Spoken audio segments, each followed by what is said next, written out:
Yes, sir. What's your name? My name's Tony Hyman. Hey, Tony. How you doing? Stay close, Tony. Oh, excuse me. In this video, an ex-Christian actually challenges the Christian apologist on some things that he thinks are contradictory in the Bible. Super interesting. Stay to the end. I want to share with you some thoughts from my time as actually a skeptic. Full disclosure, I'm an agnostic atheist. And you have a great radio voice. I'm telling you thank that you. right now. What an You should be ironic doing blessing. podcasts, man.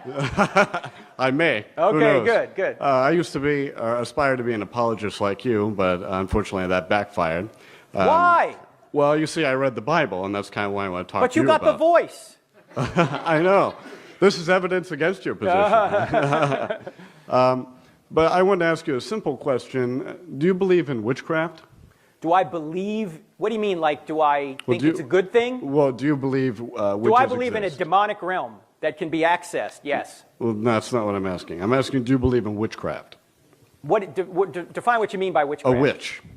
Witches. Do you believe in witches? Like the Witch of Endor, for example? Oh, well, in the biblical sense, yes, of course, yeah. Right. Yeah. And do you believe in giants? I'm a New York Giant fan. Right. Right. And But our I'd next appreciate- quarterback may be your guy. Right. This is very amusing, but Okay, I all want right. a serious answer. What do you mean by giants? Well, giants, like the Nephilim described in Well, Genesis. yes, there's been some archaeological discoveries which suggest, yeah, there were 8-foot, 9-foot people, yeah. Really? Yeah. I have not heard of any of that. And in fact, I've researched the matter, and I can tell you there is no archaeological Well, evidence for that. let's say there isn't, because I don't have it on my, I usually have right. most of this stuff I here. wouldn't expect you to just know that off the cuff. Yeah, let's say there isn't. Does that mean they didn't exist?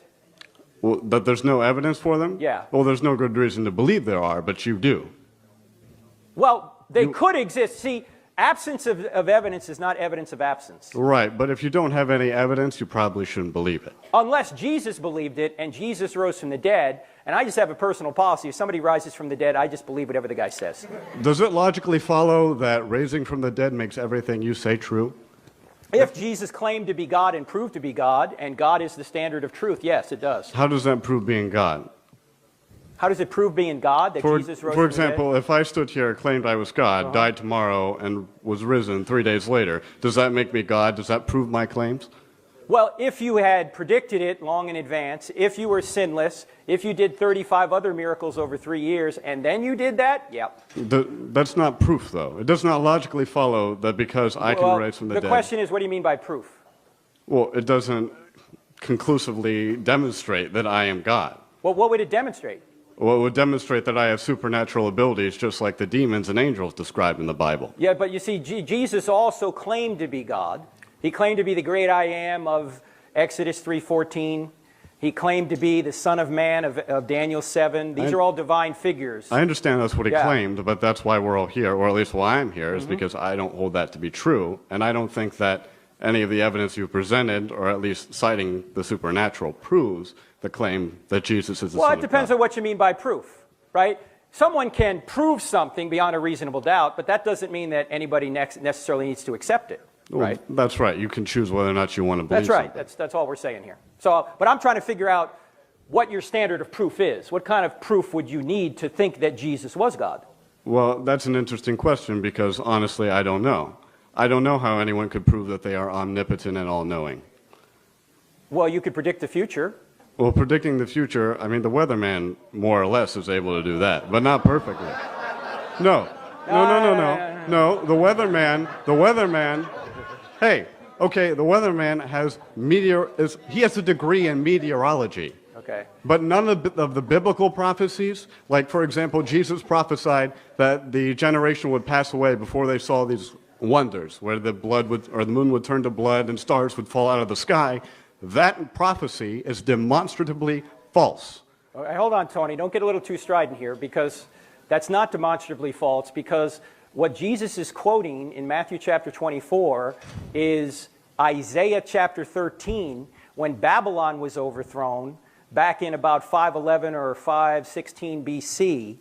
And this is apocalyptic language to talk about a terrible time. He doesn't literally mean that the sun is going to go black and the moon's going to turn to blood and the stars are going to fall from the sky. That's apocalyptic prophecy language to talk about it being a terrible time. And it was a terrible time in 70 AD. Jesus said that in 30 AD. It happened in 70 AD. That's a generation. That's when those things occurred. Jesus described that as being the second coming or the establishment of his kingdom on earth is when that happened. Jesus said to Caiaphas, "You will see the Son of Man coming with power on the clouds." And what he meant was that the judgment on Israel was coming for them crucifying him. And that's what happened in 70 AD. He didn't mean the end of the world, although some Christians will say there's a dual prophecy there. There's always a short term, and then there's a long term. The short term was 70 AD. The long term is still yet to come. That's the way prophecy works in the Bible. So whenever the prophecy doesn't come true, it's a metaphor, is how I understand this. No, it did come true in 70 AD, but there's a further prophecy later. Same thing is true with Isaiah 7:14, with the virgin birth. There was a birth of Isaiah's son, and then there's a future birth coming down the road later. Then you go to Isaiah 9:6, it says, "The child will be born who will be called God." And then Isaiah 53 talks about the suffering servant is God. And after the suffering servant dies, he will see the light of life, a reference to the resurrection, which is then seen 700 years later. Jesus, once again, we're in a vicious circle here. Jesus claimed that he satisfied that prophecy, but also you have the prophecy that I believe that he would be a Nazarite or a Nazarene, but Nazareth and Nazarene I don't believe are the same thing. I forget which passage it is in Matthew, but I saw that the closest in my cross-reference, because I have a Bible. Matthew chapter 2, I think. Right. Yeah. And it says that he was born, don't quote me, but as a Nazarene, as it was prophesied. But there is no prophecy there's no of Old that. Testament prophecy. What he's doing is and I haven't studied that passage directly myself, but my co-author has, Dr. Norman Geisler, in his book, The Big Book of Bible Difficulties, he deals with that, so I'd have to go back and read what he says there. But I remember him saying something like what he's talking about there is he is pulling together a bunch of references in the Old Testament to say he will be a Nazarene. Right. Well, I have to respect the time of the other people. Well, thank you, Tony. So, Thank you. Tony, why are you not a Christian? I'm not a Christian. Well, I was a Christian at one time, but I ceased to be a Christian after I began reading the Old Testament, and it occurred to me that, for example, the witch example, if somebody told me they saw a witch, I wouldn't believe it, but when I read it in the Bible, suddenly I was compelled to believe it.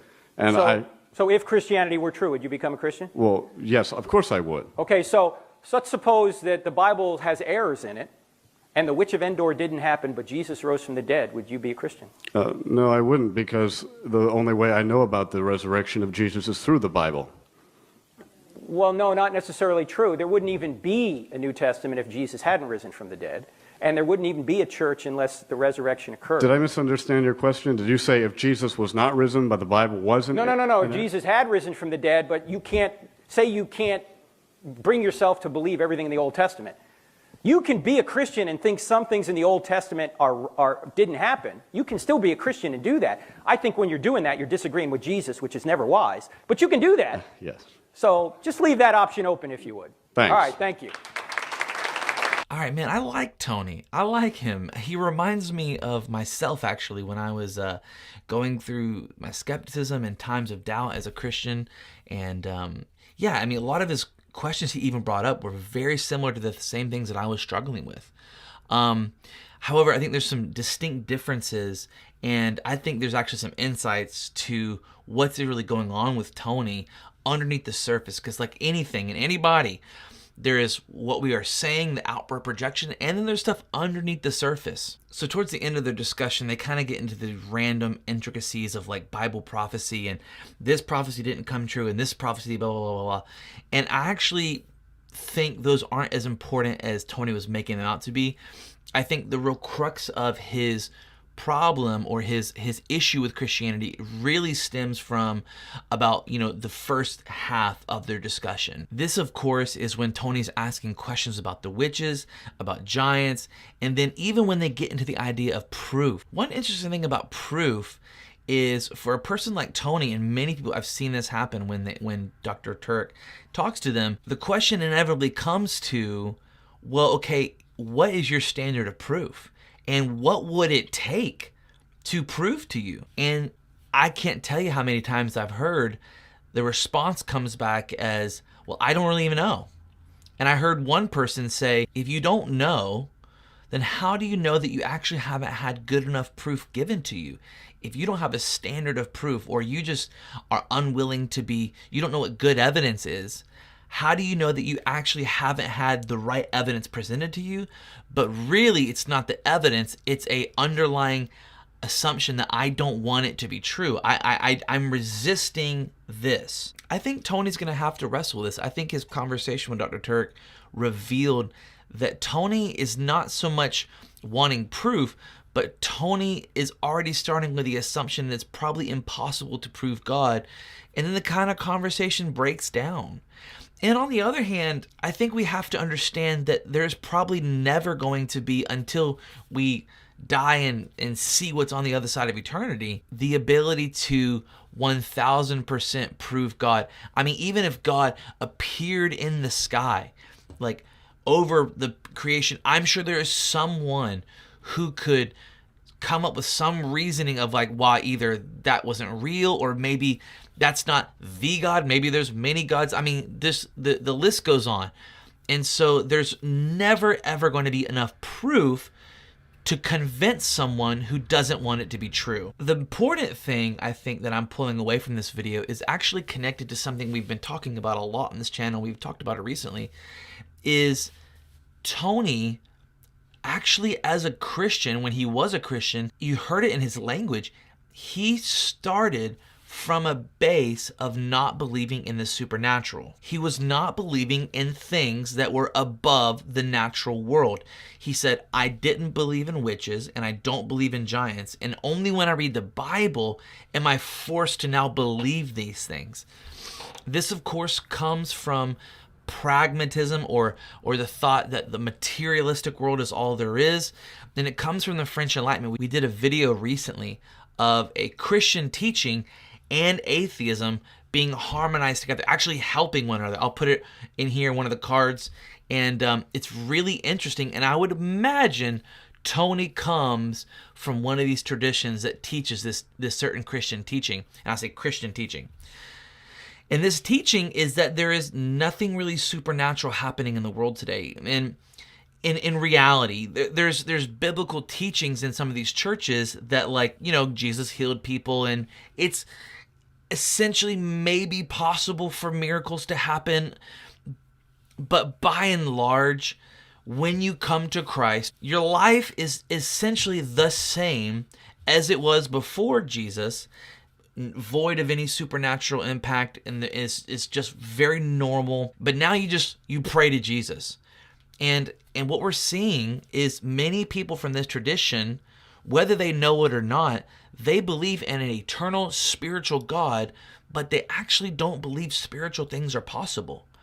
And so when they're met with reasoning, philosophy, and even their own Christian teaching conflicts with the Bible, they have a bypass. One of the things that's interesting is actually many atheists believe Jesus was a real person. I mean, the famous skeptic who was an ex-Christian, Bart Ehrman, says there's undisputed fact that Jesus was a real person, and he was actually really crucified under Pontius Pilate.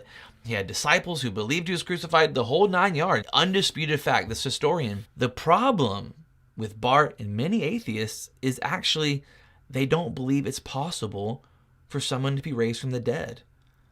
The issue, really, when it gets boiled down to it, is not, is it true or whatever. It is, I don't believe in miracles. Which is why, and I will say it until I'm blue in the face, we need a resurgence of, yes, apologists who go into campuses and argue philosophy, history, whatever. We also need signs and wonders. I think Tony would do good to see blinded eyes open. I think he would do good to have the internal thoughts of his mind spoken to him by a prophetic word or word of knowledge. These things are there to confront the skeptic, to confront the person who is on the fence, who is, I don't really know. When you come in contact with the eternal, all the questions kind of just start to vanish. Well, this is super interesting. We'll be coming out with some more content. Thank you guys so much for liking and subscribing. If you want to watch some more videos, they're right here. If you like this, like it, subscribe, share it around. Appreciate you guys. I'll catch you guys next time. Bye.